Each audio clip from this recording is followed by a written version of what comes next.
Ya, puji Tuhan, ya sekalipun saya melihat ada beberapa pakai masker, tadi waktu saya bersalaman juga ada beberapa yang tidak enak badan, batuk dan lain sebagainya ya. Saya sebetulnya sudah 2 minggu juga tiap malam batuk dan ya memang ini mungkin sedang musimnya ya, jadi kita perlu untuk bisa menjaga diri kita dengan baik. Bapak Ibu Saudara yang dikasihi oleh Tuhan, sebelum saya menyampaikan firman Tuhan, izinkan saya untuk mengucapkan terima kasih kepada Bapak Ibu Saudara semua. Saya berterima kasih sekeluarga oleh karena 2 hal. Karena yang pertama atas perhatian, berkat yang Bapak Ibu Saudara berikan sepanjang di musim Natal ini ya. Saya sangat bersyukur dan mudah-mudahan saya naik berat badannya karena ada banyak bingkisan makanan yang saya terima dan saya sangat berterima kasih atas perhatian Bapak Ibu Saudara semua dan juga doa ya, karena di bulan Desember ini saya dan Bara ulang tahun, jadi ada banyak doa yang saya dengar dan itu membuat saya merasa sangat dikasihi oleh jemaat yang ada di tempat ini. Yang kedua, kami berterima kasih karena atas dukungan Bapak Ibu Saudara, baik di dalam doa, dana dan juga daya. Bisa dibilang mungkin pastori sudah 99%, 99,999 ya. Tinggal sedikit lagi dan kemarin panitia mimbar sudah mengizinkan untuk kami bisa pindah dan sudah hampir 4 hari, 4 malam kami ada di pastori ya. Tadi Bu Lia nunggu di depan, kok Pak Bayu nggak datang-datang gitu ya. Padahal saya lewat samping langsung begini ya. Dan ini menjadi satu hal yang membuat kami semakin nyaman dan kami bisa lebih dekat dengan gereja. Dan ini menjadi ucapan syukur untuk kita semuanya.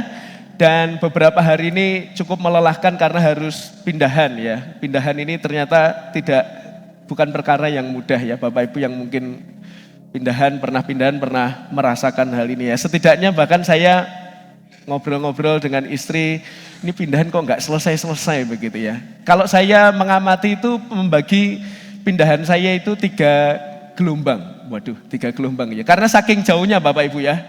Kan Malang Pandegiling ya, Malang Surabaya, Kampung Malang ke Pandegiling ya. Ini 3 kali ya. Yang pertama kami bawa buku-buku saya dan mainan Bara ya karena cukup banyak. Lalu yang kedua kami bawa pakaian dan lain sebagainya. Dan yang ketiga masih sampai sekarang itu mondar-mandir pakai motor tuh membawa barang yang kecil-kecil dan sampai sekarang belum habis ya Bu Ayu ya.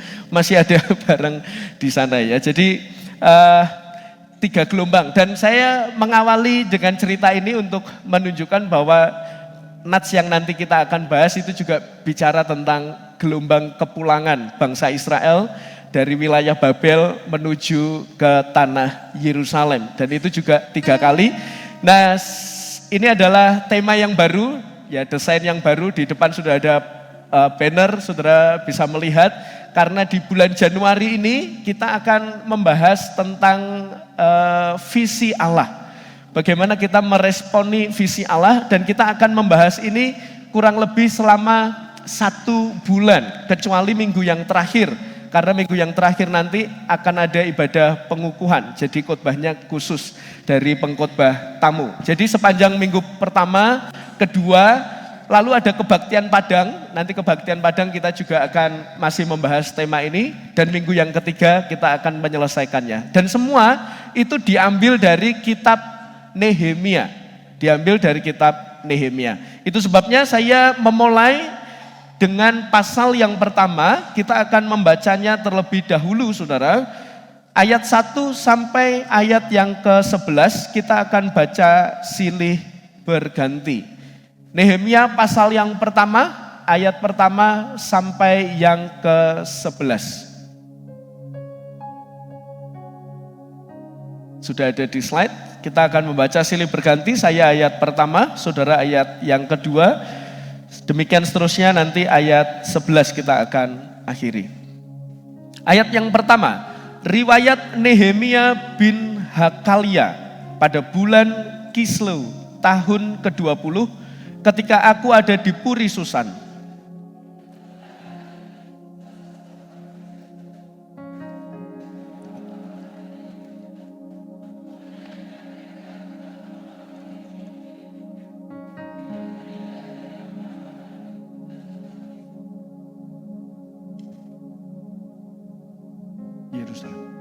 Kata mereka kepadaku, orang-orang yang masih tinggal di daerah sana, yang terhindar dari penawanan, ada dalam kesukaran besar dan dalam keadaan tercela.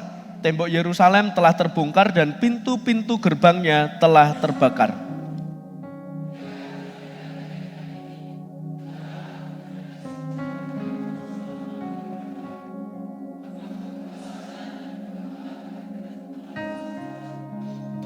Kataku, ya Tuhan Allah semesta langit, Allah yang maha besar dan dahsyat, yang berpegang pada perjanjian dan kasih setianya terhadap orang yang kasih kepadanya dan tetap mengikuti perintah-perintahnya.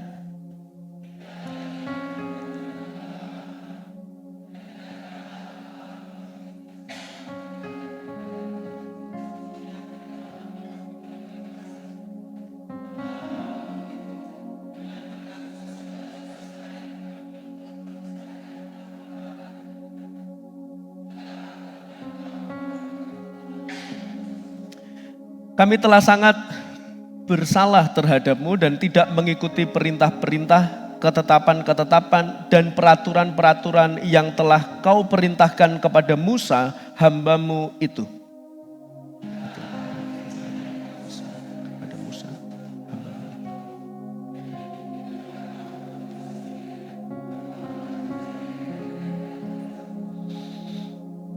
Tetapi bila kamu berbalik kepadaku dan tetap mengikuti perintah-perintahku serta melakukannya, maka sekalipun orang-orang buanganmu ada di ujung langit, akan kukumpulkan mereka kembali dan kubawa ke tempat yang telah kupilih untuk membuat namaku diam di sana.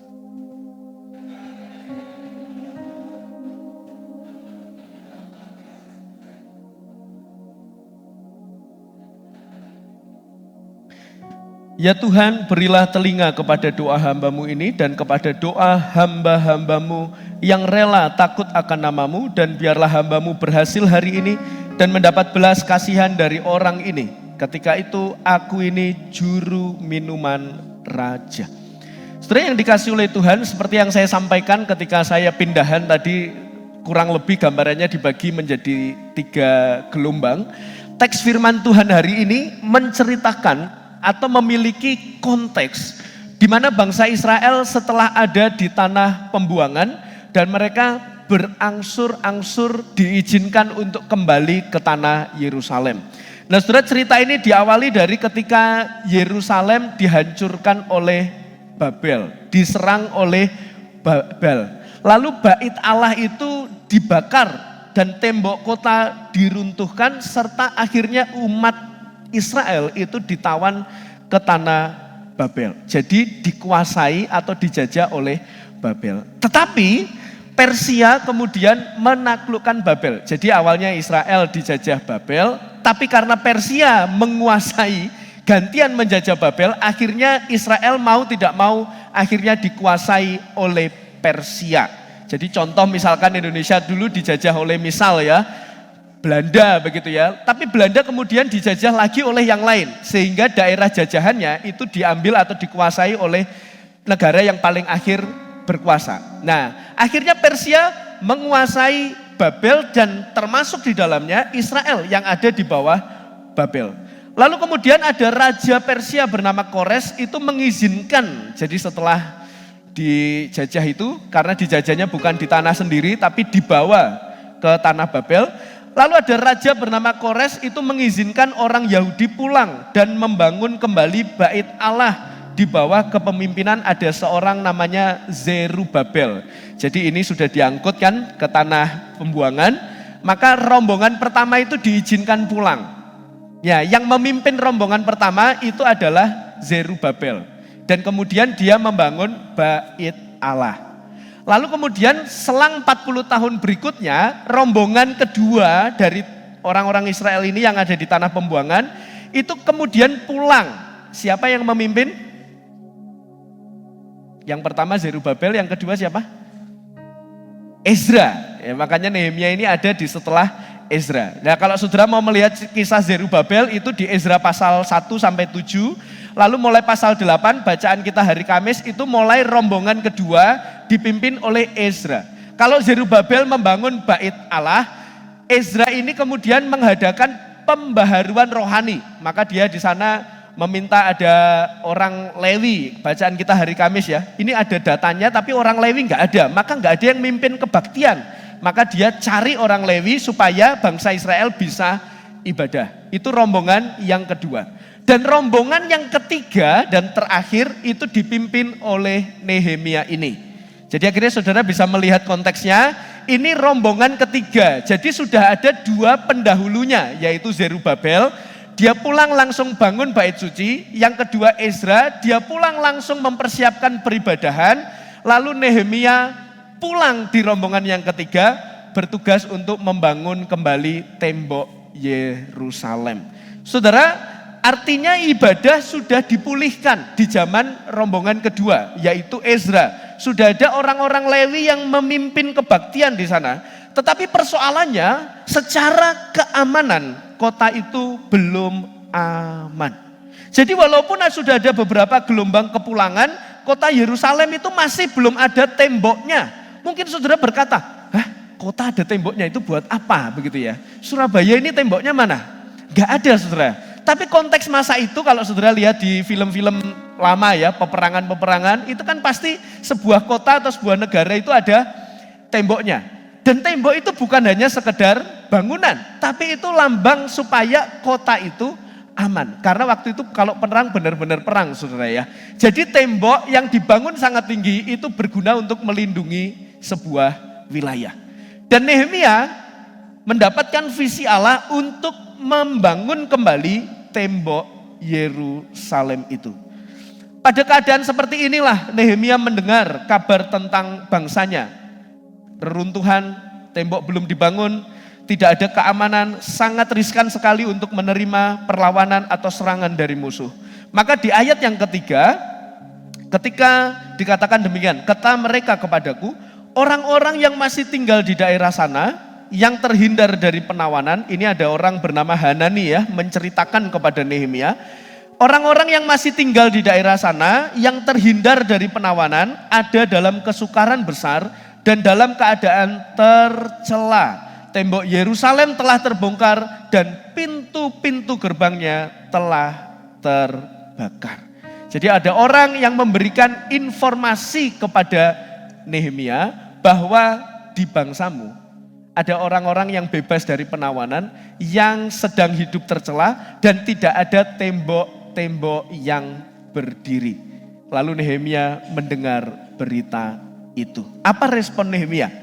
Slide-nya silahkan dilanjutkan.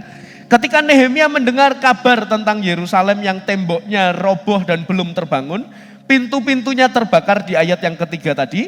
Kemudian dikatakan di ayat yang keempat, ia duduk menangis, berkabung, berpuasa, dan berdoa. Sekali lagi saya ucapkan ayat yang keempat. Nehemia duduk, menangis, berkabung, berpuasa, dan berdoa. Dikatakan di ayat yang keempat, ketika ku dengar berita ini, duduklah aku, menangis dan berkabung selama beberapa hari. Aku berpuasa dan berdoa kehadirat Allah semesta langit. Saudara, ini menarik sekali. Kenapa? Karena respon Nehemia itu tidak, biasanya kalau kita mendengar sebuah kabar yang tidak enak atau sebuah kabar buruk, biasanya respon kita dua. Yang pertama, menyalahkan keadaan. Tidak hanya keadaan yang disalahkan, kadang kambing juga disalahkan kan saudara ya. Kita mencoba mencari siapa yang salah. Ketika mendengar berita langsung kita itu fokusnya, ini siapa yang salah. Jadi harus ada orang yang disalahkan sebagai sebuah berita yang kita dengar. Lalu Nehemia tidak meratapi tanpa pengharapan. Dia tidak hanya menangis, berputus asa, bersedih, tidak. Atau justru sebaliknya, tadi kan di sisi kanan ya. Yang di sisi kiri, Nehemia tidak langsung bersemangat. Wah, nanti saya langsung harus bangun tembok ini. Saya harus menyusun strategi sedemikian rupa. Saya harus mengandalkan relasi saya, kecakapan saya, dan lain sebagainya. Nehemia tidak melakukan itu. Jadi dia tidak tenggelam pada berita buruk itu, tapi dia juga tidak terlalu jumawa, yang akhirnya membuat dia merumuskan segala sesuatu, strategi dan lain sebagainya. Dia tidak terjebak pada dua respon itu. Tetapi dikatakan di sana Nehemia duduk menangis dan berkabung selama beberapa hari. Jelas peristiwa ini atau tindakan Nehemia ini menggambarkan kondisi hati Nehemia yang hancur. Ini bukan hanya perasaan sedih, saudara. Bukan hanya perasaan sedih. Tetapi ini sebuah kehancuran hati karena melihat bangsanya sendiri masih hidup di dalam kekacauan. Ini lebih kepada meratap karena yang ia rasakan adalah kehancuran bukan orang lain saja yang hancur, tetapi dirinya sendiri juga hancur. Ini menunjukkan saudara bahwa segala sesuatu itu dimulai dari hati yang terbeban dulu. Nehemia memulai segala sesuatunya, nanti kita bahas panjang sampai pasal yang keempat di minggu-minggu yang akan datang.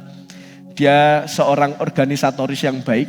Wah, dia itu bukan cemen-cemen saudara. Nanti kalau saudara kita melihat pasal 2, 3, 4, dia itu pemimpin yang sangat well prepare sekali. Dia mempersiapkan segala sesuatunya. Dia ukur segala sesuatunya. Wah, hitung-hitungannya itu mantap sekali, saudara. Tapi dia tidak memulai dengan segala sesuatu dengan kecakapannya. Dia memulai dengan hati yang terbeban. Saudara, saya pikir ini yang utama. Kita bisa melakukan banyak hal, saudara. Kita bisa memakai segala kecakapan kita. Kita bisa melihat barangkali kondisi di sekitar kita hancur-hancuran dan kita segera ingin melakukan sesuatu. Tapi saya mau bilang, kalau kita tidak punya hati yang terbeban, mungkin kita bisa melakukan 1 minggu, 2 minggu. Tetapi mungkin kita tidak akan bertahan lama kalau hati kita tidak terbeban. Dalam apapun pelayanan yang saudara dipercayakan untuk melakukannya, apapun pelayanannya, baik di gereja ini, mau mulai dari panitia kecil, pelayanan yang besar, saudara jadi ke PPG, saudara jadi ad hoc tertentu di gereja ini, kalau saudara nggak punya hati yang terbeban, sudah suam-suam kuku pelayanan kita itu. Ya kalau ada semangat, ada greget, kita pelayanan sungguh-sungguh. Kalau sudah moodnya nggak ada, ya sudah, nggak usah serius, nggak usah yang serius-serius banget. Karena apa? Karena kita nggak punya hati yang terbeban. Jadi kuncinya yang pertama adalah apakah hati kita terbeban terlebih dahulu, melihat segala hal yang ada di sekeliling kita. Saudara, apakah kita peka terhadap kehancuran yang ada di sekitar kita? Mungkin saudara berkata, itu kan bangsa Israel, temboknya memang runtuh. Tapi sebenarnya tembok runtuh itu juga ada di sekitar kita. Apakah saya dan saudara peka bahwa sekarang ini bangsa kita juga tidak baik-baik saja? Apakah saudara juga peka dan sadar bahwa mungkin keluarga kita juga sedang tidak baik-baik saja? Apa Pak maksudnya sedang tidak baik-baik saja? Mungkin saat ini orang-orang di sekitar kita, di lingkungan Pandegiling ini, mungkin di keluarga kita, melakukan dosa-dosa tertentu. Menghalalkan segala cara untuk bisa mendapatkan sesuatu. Ada nilai-nilai dunia yang saat ini sudah menjadi habit dan dianggap sebagai kebenaran. Sekali lagi, ada banyak nilai-nilai dunia saat ini sudah dianggap sebagai kebenaran. Kenapa? Karena banyak yang melakukan. Sadarkah saya dan saudara, pekakah saya dan saudara, kalau dunia kita tinggal saat ini sedang tidak baik-baik saja? Apakah kita juga peka terhadap gereja kita? Apakah kita juga peka terhadap kondisi lingkungan kita, sekitar kita? Tentang lingkungan yang sekarang sedang ramai, saudara ya. Mungkin saudara ada yang mengikuti lebih mendetail daripada saya. Jadi isu tentang sawit kan sekarang sedang marak, saudara ya. Yang di Aceh yang kemarin akhirnya disinyalir karena perubahan hutan menjadi sawit, kemudian terjadilah segala bencana itu. Lalu sekarang sudah ada woro-woro lagi kalau di mana akan dibangun sawit lagi? Di Papua. Ini baru belum selesai, di Papua sudah mau dibuat sawit lagi. Sadarkah dan pekakah saya dan saudara, ternyata ada banyak sekali isu-isu di sekeliling kita yang sedang tidak mengarah kepada kehendak Tuhan. Mungkin di keluarga kita, ada mengalami anggota-anggota kita yang mengalami kebobrokan secara moral. Mungkin anak-anak kita, atau anak-anak berkata mungkin orang tua saya mengalami hal itu. Atau mungkin keluarga besar kita mengalami kehancuran moral, kebobrokan secara moral. Apakah kita peka saudara, bahwa di awal tahun ini ada banyak sekali hal-hal yang tidak sejalan dengan kehendak Tuhan. Atau mungkin saat ini kita menjadi pribadi yang seolah-olah kayak gak terjadi apa-apa. Saya nyaman-nyaman aja itu. Saya kemana-mana lihat tempat pekerjaan saya juga semuanya berjalan sesuai prinsip firman Tuhan. di gereja berjalan prinsip firman Tuhan. Keluarga saya semua baik-baik saja. Negara ini baik-baik saja. Saudara, kita gereja itu berpotensi untuk tidak menjadi garam bagi dunia. Karena mungkin dunia sudah menggarami kita. Sekali lagi ya, bisa dilanjutkan slide-nya. Mungkin kita merasa nyaman, merasa tidak ada bedanya. Nilai dunia tidak lagi menjadi sesuatu yang berbahaya bagi kita. Itu karena apa? Karena mungkin yang ada di luar itu sudah masuk ke dalam.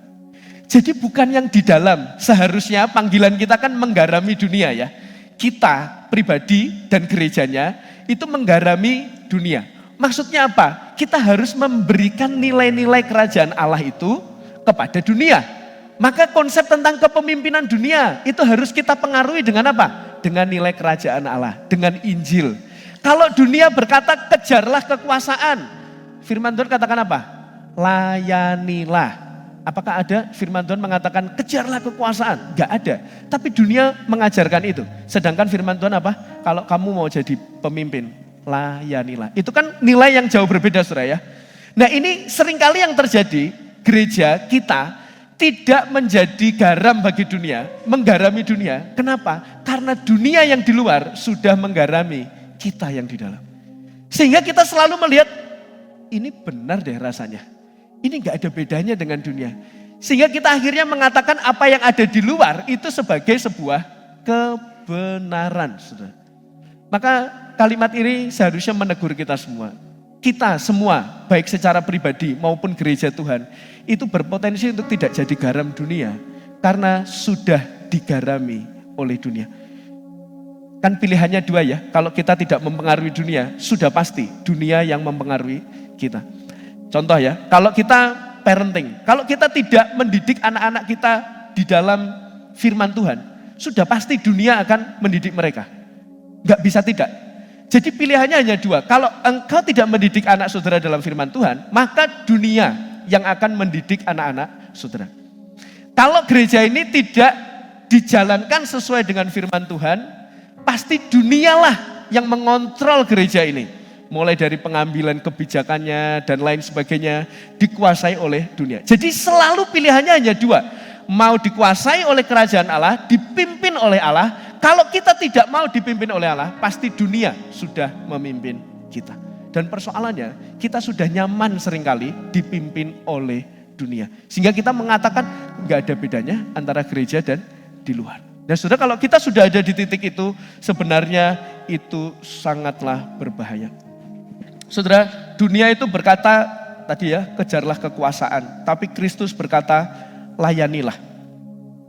Dunia berkata, tinggikan dirimu. Orang sekarang berbondong-bondong untuk mencari pengakuan, ya, menunjukkan segala sesuatunya supaya kita yang diakui, kita yang dihargai, kita yang dihormati. Tetapi Kristus berkata, rendahkanlah hatimu. Kalau dunia berkata, balaslah. Sekarang kan orang tidak malu-malu ya untuk berkata, saya kemanapun akan saya kejar. Beberapa waktu lalu saya bertemu dengan seseorang karena ada sesuatu hal urusan, dan urusan ini menyangkut beliau. Beliau ini berkata begini saudara, pokoknya kalau nanti suatu saat ada sesuatu atau persoalan yang menyangkut saya, kemanapun Bapak akan pergi, mau masuk ke gorong-gorong semut, saya akan cari. Sekarang banyak di antara kita berkata, membalas itu sesuatu hal yang biasa. Balas saja. Kalau engkau disakiti, balaslah menyakiti. Kalau engkau dikhianati, balaslah mengkhianati. Itu kata dunia. Tetapi Kristus berkata, ampunilah bukan? Kalau dunia berkata segala sesuatu tentang diri kita, Kristus berkata segala sesuatu adalah tentang Kristus. Maka ada seorang tokoh yang sangat terkenal, yaitu Charles Spurgeon. Dia berkata begini saudara, saya takut kita terlalu mirip dengan dunia, sehingga dunia tidak membenci kita lagi. Jika gereja kita tidak lagi dibenci, itu bukanlah pertanda bahwa dunia telah menjadi saleh, namun pertanda bahwa gereja telah kehilangan identitasnya. Yang saya maksud gereja kita, itu kita semua saudara ya. Gereja itu bukan soal gedung dan organisasinya, bukan. Tapi soal kita semua dan persekutuan orang percaya. Ini hampir mirip dengan kalimat yang pertama tadi, bahwa kalau kita tidak dikuasai oleh firman Allah, maka kita akan dikuasai oleh dunia ini. Dan saudara, kita perlu sadar, ada banyak hal yang ada di depan kita yang tidak sesuai dengan kehidupan atau kehendak firman Tuhan. Mari saat ini saya mengajak kita untuk melihat apa yang perlu dievaluasi di tengah-tengah keluarga saudara. Yang pertama, apa nilai yang selama di tahun 2025 yang seharusnya kita kerjakan seturut dengan kehendak Tuhan tapi kita nggak mau kerjakan, atau ada dosa yang terus menerus keluarga kita pelihara. Dan saudara harusnya melihat itu di tahun 2026 tidak terjadi lagi. Apa yang saat ini keluarga saudara perlu untuk rubah, perlu untuk kita campuri dengan kerajaan Allah, nilai-nilai firman Tuhan. Atau mungkin tempat pekerjaan saudara, kira-kira di tempat pekerjaan saudara apa yang saat ini yang saudara lihat yang tidak sesuai dengan kebenaran firman Tuhan. Dan apakah pertanyaannya kita tinggal diam saja? Atau kita memiliki kerinduan untuk merubahnya? Gereja kita, apa yang kurang, yang perlu dievaluasi dari gereja kita? Saya ketika merenung ini, saya langsung menuliskan doa. Gereja kita, saya secara pribadi merasa kita perlu untuk lebih dan lebih lagi, bukan memikirkan strategi dan banyak hal, tetapi kita perlu untuk terus berdoa kepada Tuhan. Orang bisa punya kecakapan apapun, punya ide apapun, punya strategi apapun, tapi kalau dia tidak pernah berlutut dan berdoa kepada Tuhan, rasanya sia-sia. Maka saudara, nanti di akhir saya akan memberikan sebuah ajakan untuk kita semua, untuk kita bisa berdoa bersama-sama. Atau saudara saat ini terbeban dengan lingkungan saudara, apa yang saudara lihat yang perlu saudara intervensi dari lingkungan saudara? Mungkin ya di area Pandegiling dan sekitarnya ini sebenarnya ada banyak sekali ya hal-hal yang tidak sesuai dengan prinsip firman Tuhan. Pertanyaannya, apakah kita hanya mau diam saja sehingga kita tidak menggarami dunia ini, lingkungan kita ini? Mari kita renungkan itu saudara. Kalau Nehemia itu diberi visi tembok Yerusalem hancur-hancuran, gak ada keamanan. Sekarang panggilan itu juga ada di telinga dan hati Bapak Ibu Saudara. Tuhan sekarang sedang bertanya, lihatlah di sekeliling saudara, apa yang sedang hancur? Mungkin keluarga saudara, lingkungan kerja saudara, gereja saudara, atau dimanapun tempat kerja saudara. Apa yang hancur dan perlu saudara perbaiki? Tapi kuncinya satu, saudara, hati saudara terbeban atau tidak? Diawali dengan hati. Nehemia hancur hati, dia berkabung, dia menangis, meratapi kondisi bangsanya. Sehingga akhirnya dia bisa merubah, karena dia hancur hati terlebih dahulu. Tanpa keterbebanan hati, tidak akan pernah mungkin ada perubahan. Dan menariknya, Nehemia itu tidak hanya menangis, berkabung, tetapi di bagian berikutnya, dia dikatakan berdoa dan berpuasa.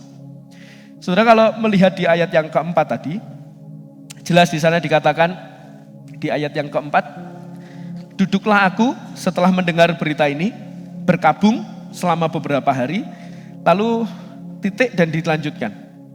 Aku berpuasa dan berdoa kehadirat Allah semesta langit. Ini menunjukkan dia tidak hanya emosional yang sedih karena ada sesuatu yang tidak baik. Ini bukan hanya reaksi emosional yang mengandalkan perasaan saja. Aduh, saya sedih, saya perasaannya gak enak dan lain sebagainya. Bukan. Tapi Nehemia melanjutkan dengan berdoa dan berpuasa. Ia tidak tenggelam dalam persoalannya. Atau sebaliknya, dia tidak merasa sangat mampu untuk menyelesaikan segala persoalan ini dengan caranya dia. Ia melakukan sesuatu yang tepat, yaitu dia berpuasa dan berdoa. Berpuasa dan berdoa itu menunjukkan dua hal, Bapak Ibu Saudara. Yaitu satu, kita begitu terbatas, kita rapuh, dan kita tidak mampu. Tetapi di saat yang bersamaan, kita mengakui bahwa Allah Maha Kuasa. Itu sebabnya kita perlu bersandar kepada Allah dan mengandalkan kemahakuasaannya. Jadi berdoa dan berpuasa, kalau saudara berdoa dan berpuasa, itu menunjukkan dua hal. Saudara terbatas, saudara nggak mampu, saudara give up, menyerah dengan cara saudara sendiri. Tapi di saat yang bersamaan, saudara memandang kepada Allah. Kekuasaan Allah, kebesaran Allah, yang mampu untuk mengubahkan segala sesuatu melalui kita. Berarti kalau kita berdoa dan berpuasa menunjukkan dua hal itu, sebaliknya. Kalau kita tidak berdoa dan kita tidak berpuasa, sebenarnya kita sedang mengakui bahwa diri kita bisa tanpa Tuhan. Nangkap saudara ya logikanya, dibalik saja. Kalau doa dan puasa itu menunjukkan kita rapuh dan bersandar kepada Allah yang kuat, kalau kita tidak pernah berdoa, berarti kita sedang mengakui diri kita kuat dan diri kita tidak perlu Allah. Saudara yang dikasihi oleh Tuhan, doa Nehemia juga menjadi teladan bagi saya dan saudara.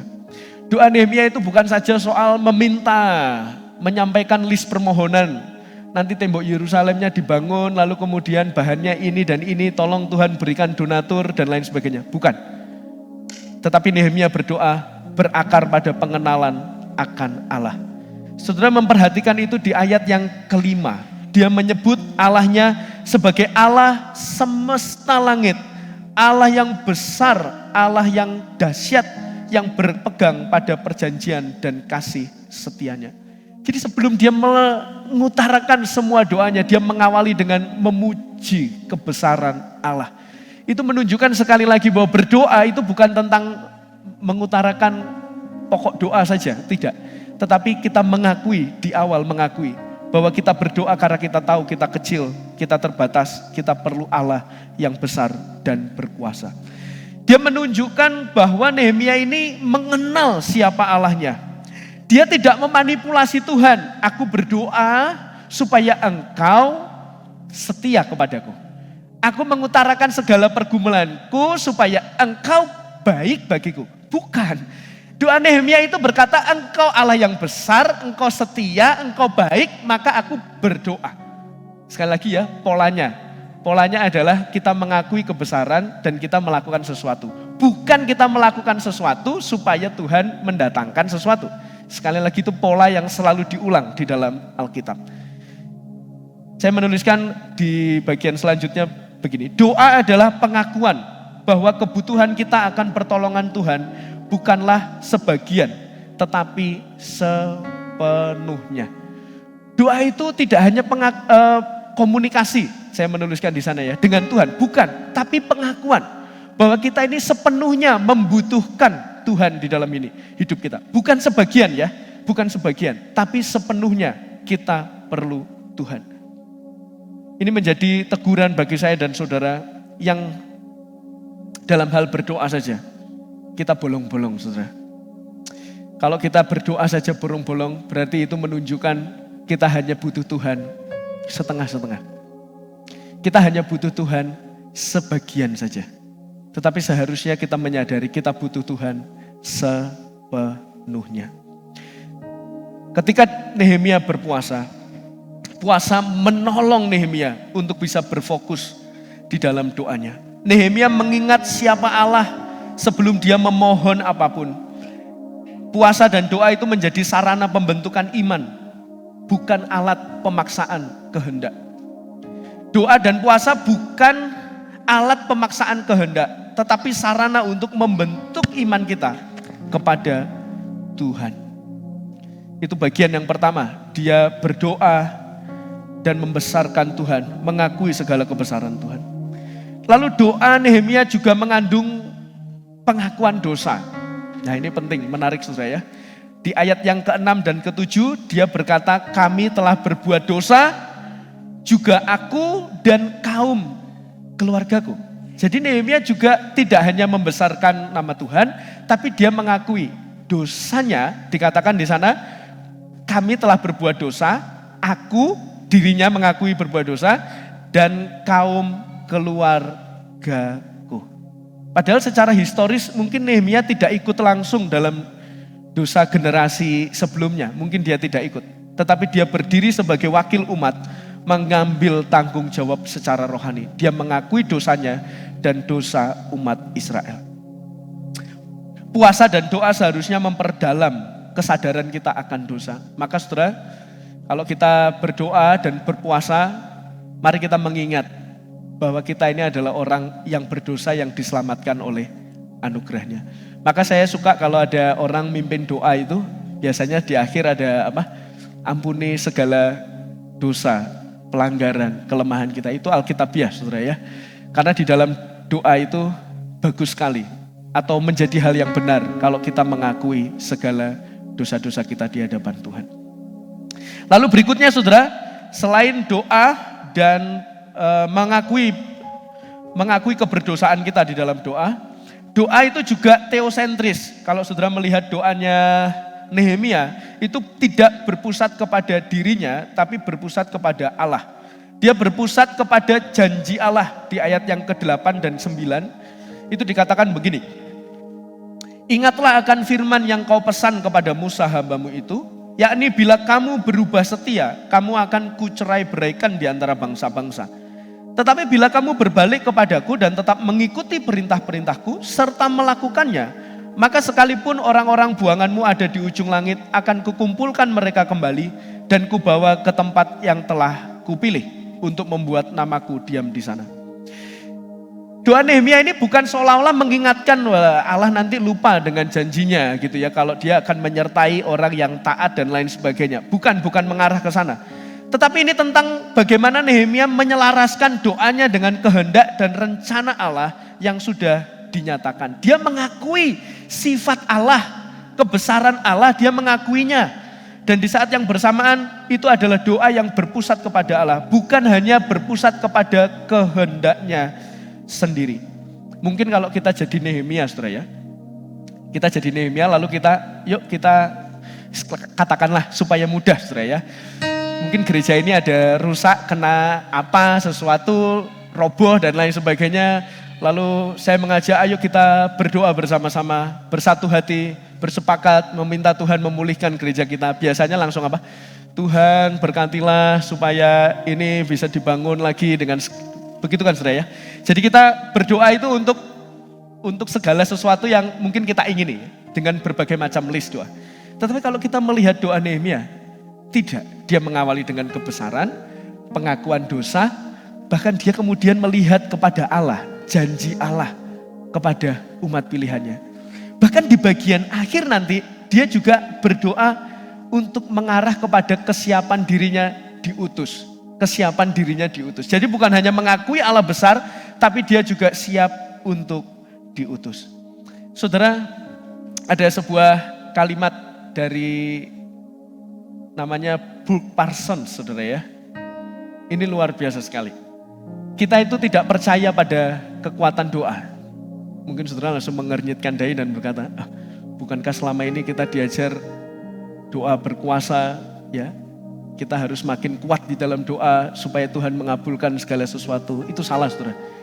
Kita itu tidak percaya pada kekuatan doa kita, bukan. Kita percaya pada kekuatan Tuhan. Itulah sebabnya kita berdoa. Ketika kita berpikir bahwa doa kitalah yang berkuasa, doa kitalah yang menentukan segala sesuatu, doa kitalah yang menentukan kesuksesan kita, doa kitalah yang menentukan segala sesuatu terjadi baik, ada perubahan dari sakit yang disembuhkan. Kalau kita berpikir doa kitalah yang menentukan semuanya itu, maka secara tidak langsung kita berkata bahwa Tuhan harus mengabulkan doa kita. Padahal doa itu bukan tentang apa yang kita ingini tercapai, bukan. Tapi tentang menyelaraskan kehendak Tuhan dengan kehidupan kita. Kalau Allah mengabulkan doa saudara, itu bukan karena saudara doa setiap hari 3 kali atau 10 kali. Karena saudara tekun, bukan. Tapi karena kehendak Allah sendiri yang memberikan yang terbaik kepada saudara. Maka kalau segala sesuatu mungkin tidak terjadi sesuai keinginan kita, itu juga bukan karena doa saudara gak kurang banyak atau kurang tekun atau kurang rajin, bukan. Ini teologi doa saudara ya, ini penting. Maka kalimat ini sangat benar sekali. Kekuatan kita itu bukan pada intensitas kita berdoa, lalu Tuhan mengabulkan. Bukan. Tuhan mengabulkan doa kita, itu karena kehendaknya sendiri. Tuhan itu tidak bisa disuap, saudara. Kalau saya doa makin kenceng, maka Tuhan akan mengabulkan doa saya. Tidak. Tapi saya tidak mengatakan, oh kalau begitu gak usah doa yang taat ya. Gak usah doa yang tekun ya. Bukan. Kita perlu untuk berdoa meminta kepada Tuhan dengan tekun. Tapi jangan pernah berpikir Tuhan mengabulkan doa karena intensitas doa, saudara. Itu salah. Berarti kalau kita berkata Tuhan mengabulkan doa karena kita yang sukses berdoa, gereja ini setiap hari ada doa, maka Tuhan mengabulkan. Berarti pusatnya ada di kita. Kita bisa menyuap Tuhan, tergantung kita saja. Kalau kita pengen doa kita dikabulkan, maka kita berdoa yang masif saja saudara. Maka Tuhan pasti mengabulkan. Padahal seringkali kalaupun kita berdoa secara masif, Tuhan bisa saja menjawab yang lain kan saudara.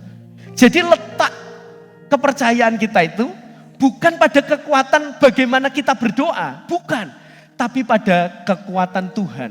Itu sebabnya kalau berdoa kita perlu untuk memohon hikmat supaya kita tahu kehendak Tuhan. Saudara yang dikasih oleh Tuhan, kalau nanti saudara bergerak di dalam setiap visi yang Tuhan percayakan, saudara perlu terus berdoa, memohon. Tuhan bisa memampukan kita mengerti segala rencananya. Karena apa? Dalam melaksanakan visi itu enggak mudah saudara. Kalau kita misal terbeban dengan keluarga kita, pengen meresolusi tahun ini tuh saya pengen punya capaian ini. Alah, itu nanti bulan Februari saudara mungkin sudah, aduh kok gagal gitu ya. Maret kok gagal dan lain sebagainya. Mungkin Tuhan mengarahkan ke hal-hal yang lain. Itu sebabnya kita perlu untuk terus mengandalkan kekuatan Tuhan. Dan yang terakhir, yang menarik, dia tidak hanya berdoa tentang itu saja, tetapi dia juga berdoa untuk kesiapan dirinya diutus. Di ayat 11 saudara, ya Tuhan berilah telinga kepada doa hamba-Mu ini dan kepada doa hamba-hamba-Mu yang rela takut akan nama-Mu, dan biarlah hamba-Mu perhatikan berhasil hari ini dan mendapat belas kasihan dari orang ini. Siapa orang ini di sana? Adalah Raja Artasasta, raja yang memimpin karena dia adalah juru minuman raja. Jadi dia berdoa begini saudara, biarlah hamba-Mu berhasil dan mendapat belas kasihan dari raja, supaya aku bisa diizinkan pulang balik ke Yerusalem dan membangun tembok Yerusalem. Jadi kita bisa melihat apa saudara? Dia tidak hanya berdoa Tuhan tolong dan lain sebagainya, tidak. Dia berdoa supaya dirinya diutus. Saudara, doa itu tidak akan pernah bisa menggantikan kerja keras. Kita perlu berdoa, betul, tetapi berdoa tidak menggantikan kerja keras. Berdoa tok, gak berusaha, yang gak akan kemana-mana saudara. Maka dulu ada kurikulum namanya berdoa dan berusaha saudara ya. Justru usaha kita itu menunjukkan betapa seriusnya doa kita. Nah kalau kita gak berusaha berarti doa kita itu gak serius saudara ya. Kalau saudara pengen sesuatu berdoa tapi saudara gak berusaha, itu omong kosong. Doa saudara berarti tidak serius.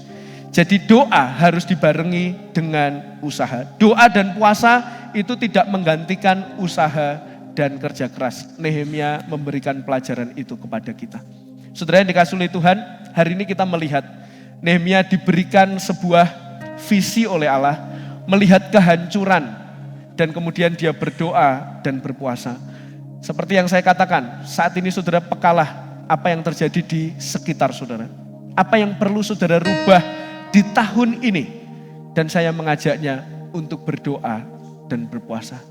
Itu sebabnya di akhir khotbah saya ada ajakan doa dan berpuasa. Silakan dilanjutkan. Saudara, puasa adalah tindakan menahan diri dari makanan, dari minuman, dari keinginan daging lainnya, disertai dengan doa dan ketaatan. Puasa merupakan bentuk kebergantungan kita kepada Allah, upaya memahami kehendaknya, dan usaha untuk semakin serupa dengan Dia.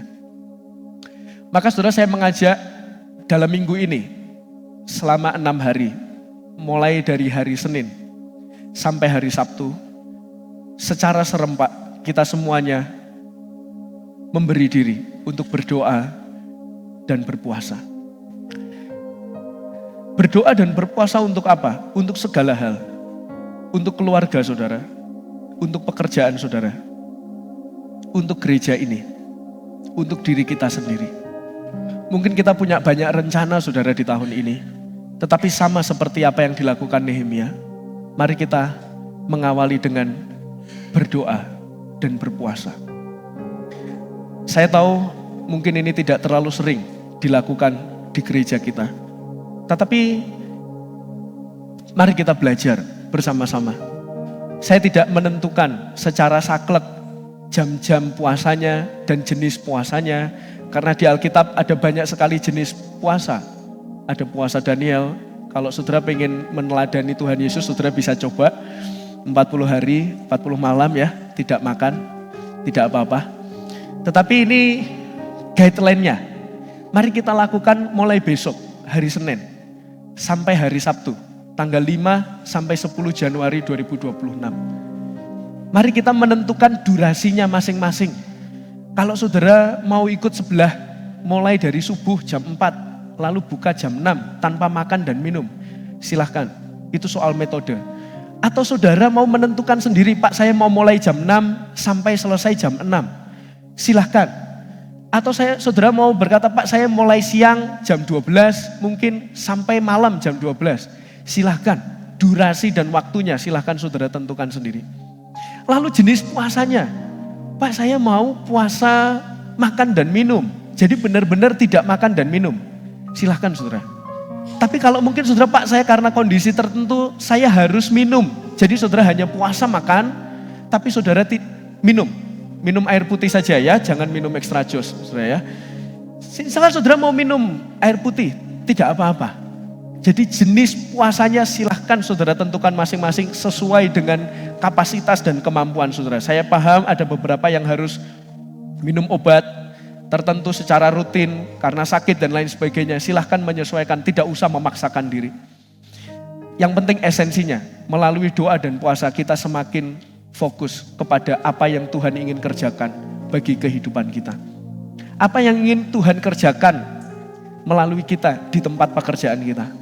Melalui kita di gereja ini, melalui kita di keluarga kita. Mari kita di awal tahun ini memberi diri, memfokuskan diri kepada Allah untuk segala hal yang Tuhan ingin kerjakan dalam hidup kita. Yang ketiga, ganti waktu makan saudara dengan doa dan perenungan firman Tuhan. Nanti akan ada firman Tuhan yang akan dibagikan setiap hari, mulai dari hari Senin sampai hari Sabtu. Lalu yang keempat, batasi kegiatan yang berpusat kepada diri sendiri. Setelah saudara puasa, makan, minum, lalu saudara mengingat, saya ini adalah orang yang kecanduan gadget, misal saudara ya. Saya sedikit-sedikit buka Instagram, mungkin yang generasi milenial gitu ya. Maka mari saudara mengurangi hal-hal itu. Gantilah waktu saudara bermain gadget dan scroll lain sebagainya dengan berdoa dan merenungkan firman Tuhan. Kalau mungkin saudara kecanduan hal yang lain, saya kecanduan dikit-dikit check out Shopee Pak, gitu ya. Sambil kerja check out Shopee, paket ke rumah datang semua gitu saudara ya.